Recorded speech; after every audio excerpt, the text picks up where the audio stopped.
Menurut saudara, dari umur 17 tahun, setiap hari 100 hal baru yang kita pelajari. Sampai kita umur 150 tahun. Bisa nggak berkata, kita sudah tahu semuanya? Ayo. Bisa nggak? 100 hal baru tiap hari loh. Saya naikkan 500 hal baru tiap hari. Ayo, bisa berkata selesai semua? Enggak, kenapa? Enggak habis-habis itu, saudara. Ngerti yang saya maksud ini? Maka itu kalau hidup kita tiap hari tidak menghasilkan apa-apa, betapa sedihnya hidup ini.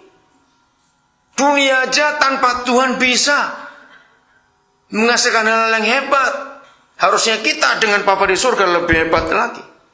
Nah, yang ada di dunia ini yang disebut segala sesuatu, itu Roh Kuduslah yang bisa menyelidikinya.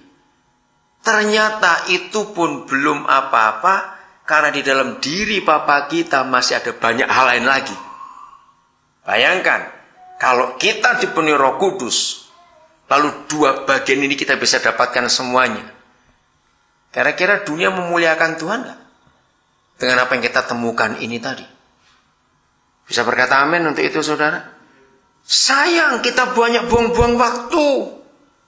Kita nggak gunakan fellowship kita dengan Bapa di surga sebagai hal yang sangat indah dalam hidup ini. Kita cuma nikmati buat diri kita sendiri saja. Kalau kita bisa mendapatkan hal-hal itu dari persoalan kita dengan Tuhan, maka betapa hebatnya dunia akan memuliakan Tuhan. Karena dari gereja ada penemuan-penemuan yang luar biasa ini. Oke? Kita kembali lagi ke Kejadian 12. Nah, sekarang kita akan melihat bukti. Setiap kali Papa kita menyatakan sesuatu kepada orang yang mau bergaul karib dengan dia, saudara, inilah poin yang sangat mendasar dan sangat penting. Saya ulangi, tiap kali Papa di surga menunjukkan perjanjiannya kepada orang yang takut akan dia dan mau bergaul karib dengan dia, saudara, selalu ada satu bagian ini. Oke? Kejadian 12 ayat 2. Sudah jelas tadi Abraham sudah oke, dia mau berangkat. Lalu ini bonusnya, ketaatannya. Aku akan membuat engkau menjadi bangsa yang besar. Sudah terjadi. Besar bukan dalam jumlah. Kalau jumlah orang Israel di seluruh dunia sampai hari ini itu nggak sampai 10 juta jumlahnya, saudara. Kecil sekali. Tapi mereka besar secara kuantiti, secara kualitas, bukan secara jumlah. Hebat sekali. Belum selesai. Dan akan memberkati engkau. Tambah lagi, serta membuat namamu masyhur. Nah, ini yang penting. Kalimat terakhir ayat 2. Dan apa? And you will be a blessing, dispensing good to others. Ya. Apa saja yang Papa buat, impact-nya harus kepada banyak orang atau orang lain. Ayat 3, aku akan memberkati orang, memberkati engkau. Oke, saya nggak usah baca itu. Jadi apa saja yang Papa katakan kepada kita selalu punya impact-nya kepada orang lain, kepada orang lain. Saya ambil contoh lagi dari Mark Zuckerberg. Apa yang dia temukan? Orang lain luar biasa. Salah satu hal positif yang sudah kita dengar hasil dari Facebook, teman-teman lama sudah hilang, bisa ketemu lagi. Betul, kalau kita dengar cerita tentang Facebook, itu yang positif, yang negatif juga banyak. Oke, nggak ngurus negatifnya dah. Manusia memang jahatnya begitu, selalu mau cari yang negatifnya. Nah, betapa berterima kasihnya orang-orang di dunia pada Mark Zuckerberg karena bisa menemukan sistem itu. Sehingga teman lama bisa ketemu lagi, bisa kontak, sudah hilang bertahun-tahun. Hebat sekali Facebook itu. Saudara, jadi apa saja yang Papa buat, selalu dampaknya kepada orang lain. Nuh disuruh buat kapal karena dunia harus dipulihkan. Apa saja. Tapi selama ini gereja-gereja karismatik mengajar hal yang salah. Belajar berpuasa, belajar mendengar suara Roh Kudus, belajar ini, tapi larinya kepada diri sendiri, kepada keluargaku, kepada pekerjaanku, nanti bagaimana masa depanku. karunia roh dipakai untuk cari jodoh. Siapa jodohku? Ngawur aja itu. Bukan begitu. Selalu dampaknya itu untuk orang yang lain. Selalu dunia ini diberkati.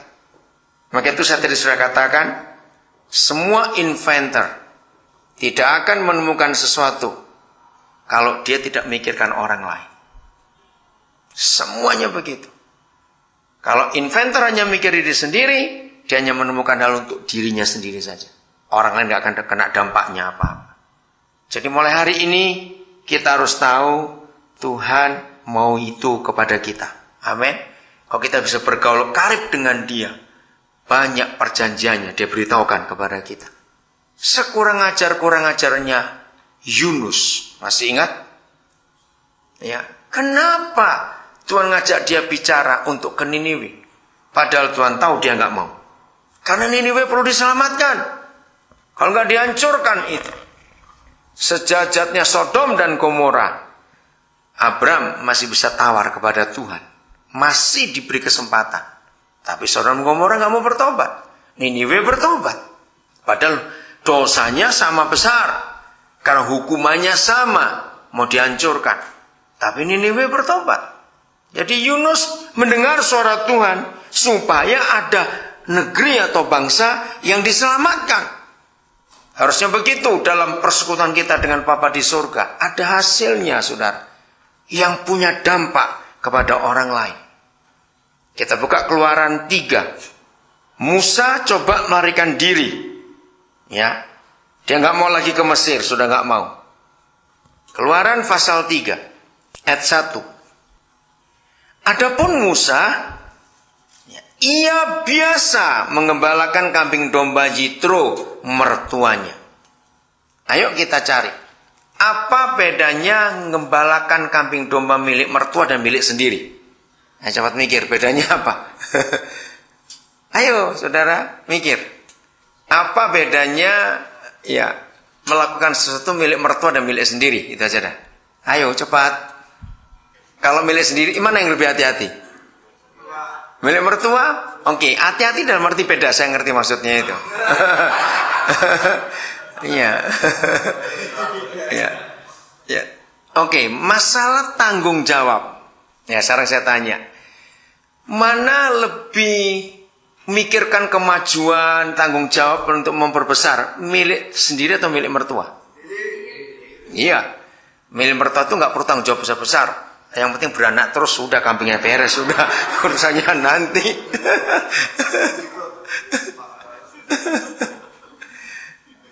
Kalau milik sendiri, wah dia kan berusaha untuk mikir, ini bagaimana ya, bagaimana, terus begitu, mengembangkannya itu beda. Nah, saudara, maka itu dalam hidup ini, apa saja yang kita kerjakan, yang kita buat, kita harus selalu ingat milik siapa yang kita kerjakan ini. Kalau itu milik Tuhan yang dipercayakan kepada kita harus serius mengerjakannya. Dan kita ingin itu ada kemajuan. Kalau milik orang lain, ya asal aku dapat gaji ya sudah, pokoknya begitu. Nah, dalam bahasa Indonesia ada kata biasanya, now Moses kept the flock of Jethro his father-in-law. Oke? Nah, kata biasa. Adapun Musa, ia biasa mengembalakan kambing domba Jethro mertuanya. Apa kata lain biasa? Rutin. Nah itu dia. Rutin. Musuh utama Roh Kudus itu rutinitas. Catat itu baik-baik. Ya, musuh utama Roh Kudus itu rutinitas. Maka itu kenapa Roh Kudus gak bisa bekerja di dalam gereja? Karena Roh Kudus selalu membuat hal-hal yang baru. Nah, gereja gak suka hal-hal baru. Sebab gereja maunya rutin. Ya secara umum ya, secara umum saya berkata itu. Kalau Mark Zuckerberg, kalau Bill Gates, kalau Steve Jobs itu cuma ngerjakan rutin, ya udah, nggak ada hal baru yang muncul. Ya sudah pakai apa yang ada, toh ada komputer, sudah internet, ya sudah. Tapi mereka nggak puas, mereka nggak mau begitu. Mereka mau cari yang baru lagi, mau cari yang baru lagi. Ingat loh, di dalam diri Bapa kita di surga masih banyak rahasia-rahasia yang belum terbongkar. Hanya Roh Kudus yang bisa membongkarnya buat kita. Supaya dunia diberkati. Menurut saudara.